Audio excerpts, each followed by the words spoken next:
আসসালামু আলাইকুম। আবারও শুরু হয়ে গিয়েছে তীব্র লোডশেডিং। এই লোডশেডিংয়ের সময়ে আমরা বাসা বাড়িতে যেই এসি বিদ্যুৎ অর্থাৎ অল্টারনেটিং কারেন্ট ব্যবহার করে থাকি। এই এসি বিদ্যুতের ভোল্টেজ নর্মালি থাকে 220 থেকে 230 ভোল্ট।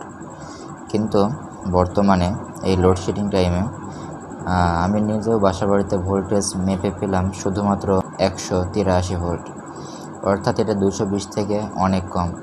ফলে কি হচ্ছে?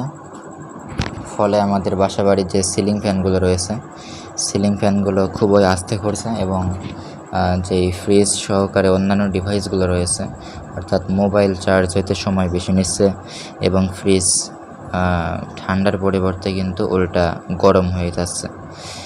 এ সংক্রান্ত সমস্যাগুলো মূলত বিদ্যুৎ ঘাটতি অর্থাৎ উৎপাদন কম থাকায় লোডশেডিং বেশি হচ্ছে এবং ফলে ভোল্টেজটা দ্রুত কমে যাচ্ছে এবং ভোল্টেজ কম থাকার কারণে আমাদের সকল ডিভাইসগুলোও কিন্তু আসলে প্রপারলি চলতে পারতেছে না।